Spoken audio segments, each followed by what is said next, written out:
喺今集開始之前，希望睇緊呢條片嘅朋友，你可以用1-2秒嘅時間嚟訂閱我哋嘅頻道，以作對我哋嘅支持。各位好啊，又到咗長毛教室啦。咁咧，喺台面上面有2 pat 豬肋骨啦，咁好明顯我哋今年都係做豬肋骨嘅，所以我哋會特別少少，我哋會用呢個自己整嘅 red curry paste， 再加多少少嘢，然後去煮呢個豬肋骨嘅。今集我哋做紅咖喱燒豬肋骨。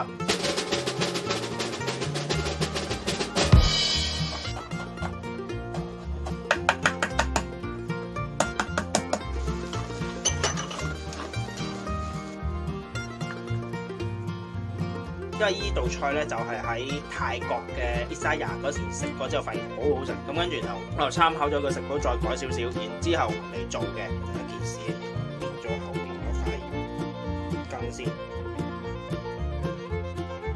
之後咧我哋就可以加頭椒、少少鹽、反轉。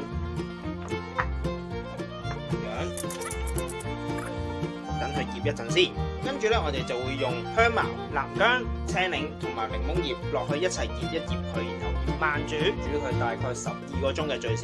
我哋而家就嚟處理咗呢堆材料先啦，處理咗香茅先，就切咗個頭先啦，因為個頭有陣時嗰啲乾晒嘅。個尾你切少少，因為佢有時個尾咧會乾噶，同埋會有陣時爛啊。因為我哋要擺落去真空啊嘛，最好就再切多少少。呢啲咁粗嘅位置咧，其實咧你可以切咗佢又得。切嘅話咧，仲有一個方法嘅，就係剁一剁佢。點解要剁咧？因為香茅咧，佢係一棵好硬嘅纖維嚟噶嘛，所以出味咧，其實你可以剁散佢纖維，剁斷咁啲，千祈唔好用呢度，咁你會剁到散晒嘅，到時咧就有排清潔。另外有啲講法就話我香茅唔使剁嘅，視乎翻啦。如果你想容易出味嘅，其實你剁咗佢係會有幫助嘅。因為等於你一棵植物咁樣啦，如果佢個纖維係冇破壞到嘅時候咧，你啲味係冇出得咁足嘅。咁但係如果我破壞咗佢啲纖維咧，即係咁樣剁一剁鬆啲咧，佢個味咧係會出好多嘅。好簡單嘅啫，你攞一棵整嘅香茅聞一聞，同埋你剁咗嘅香茅聞一聞，你睇下邊一個味會更加香、更加濃，你就知噶啦。跟住南薑可以去皮唔去皮都得，但係我哋要切一切。唔去皮嘅話咧，就洗乾淨佢，之後切片。切晒啦，之後檸檬葉嗱，如果呢隻檸檬葉你留意翻啦，咁樣唔係為之一塊啊。如果佢整嘅時候咧，其實係2塊黐埋，咁樣就為之一塊。我哋就會切絲嘅，切之前咧掹咗後邊條棍，切完之後擺開佢。攞翻先嗰2嚿豬出嚟，咁使唔使話醃好耐？其實唔使醃好耐嘅，因為你真空嘅話咧，其實醃一醃佢，跟住一路煮佢一路入味嘅。如果用真空慢煮嘅，要留意啦，因為真空狀態咧，佢肉嘅纖維係會擴張咗啊！有啲人做實驗揾粒棉花糖抽真空就會膨脹嘅，因為呢個係氣壓問題。真空嘅情況下咧，更加容易入味啊！如果平時你係落2茶匙鹽嘅時候，你就要減少啦，唔好一樣落2茶匙鹽。咁你如果同樣落2茶匙鹽咧，你嗰嚿嘢就會有極度濃味嘅。我哋只需要將佢減1半，因為佢真空係會好入味啊嘛。咁所以其實你減少翻個份量就啱噶啦。呢度有2粒青檸啦，第一粒刨啲皮喺上邊，反轉刨埋後邊，剩低嘅我哋會揸汁嘅，臨尾擠落個袋度就得啦，唔使而家揸。我哋就開始準備落袋啦。袋之前我哋會將我哋啱啱切呢堆料擺落去嘅，先喺呢度擺啲香茅先，因為今次我哋係慢煮咧，冇醬汁嘅煮嘅時候，咁所以唔使驚佢話會唔會上唔到色啊，呢樣那樣。咁所以其實咧，唔需要擔心，我哋可以搭埋佢一齊嘅。呢次係只需要將啲材料均勻咁分配好，要搭住佢，跟住放佢哋入去。放完入去之後，呢一邊加翻啲啱啱嘅材料，將個材料放晒入去啦，底面都有啦，跟住落青檸汁，等佢個味會更加 fresh 啊，可以。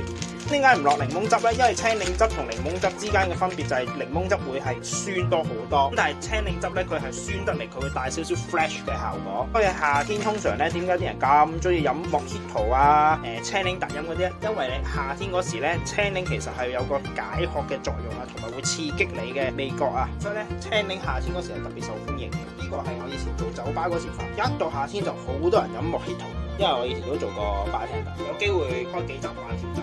因為你會見到嗰啲工具有啲其實都係調酒嗰類，而家就揸翻啲青檸汁啦，蒸好晒之後咧就可以攞去封袋啦。封袋之前捽一捽佢，個溫度已經夠啦，咁我哋就可以將我哋個豬擺落去啦。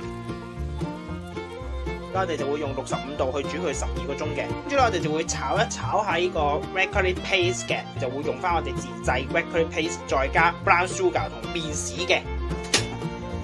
炒 red curry paste 咧最好用易結嗰啲，就冇咁容易黐底啊，就先落咗個 paste 先啦。開始聞到有味嘅時候咧，就落埋面豉。當個味道更加濃嘅時候咧，就可以落糖啦，炒至混和。再熄火，跟住我哋就會再 blend 一 blend 嘅 ，blend 到呢個狀態嘅，比較結身啦。見到雪一雪，最少1-2個鐘，等佢個味咧可以更加混和咧，用嗰時咧就會好好多噶啦。咁已經12個鐘啦，咁我哋就可以熄機，之後將隻豬攞出嚟。等佢冷卻咗一陣先，我哋就會嚟處理豬肋骨啦。我哋就會用個醬去搽落去，等佢醃一醃味，大概醃佢1-2個鐘左右，跟住就直接攞去焗噶啦。因為個醬咧有糖炒過啊，凍咗之後咧佢就會比較硬身啊，整溶翻少少先啦。個醬回暖緊嘅時候咧，拆袋然後沖一沖，抹一抹晒所有渣先，拖走晒啲香茅、辣薑之後咧，咁你仲有啲檸檬葉啊同埋檸檬皮啊，啲其實都唔緊要嘅，因為嗰啲都唔係話好硬啊。最主要係一定要將所有香茅、辣薑拎翻走，跟住我哋印一印翻乾表面嘅水分。印完之後，咁我哋就可以落醬噶啦。個醬咧擺咗喺室溫之後，其實佢會軟翻嘅。先搽喺個表面嗰度，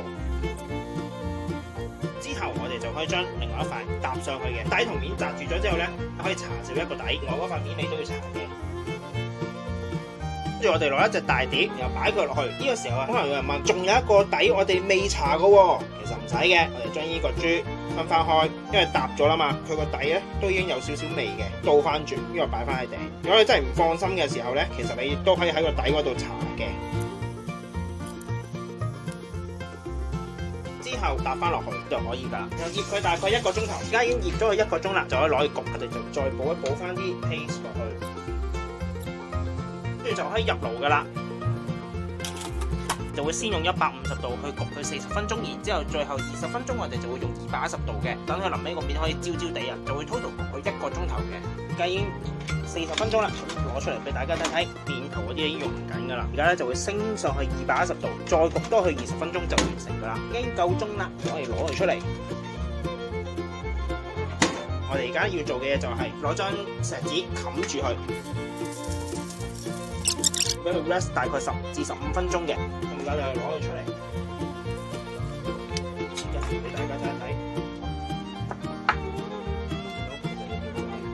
好軟熟嘅豬仔骨已經亦都完成咗，咁希望大家中意啦。咁我哋下集再見，拜拜。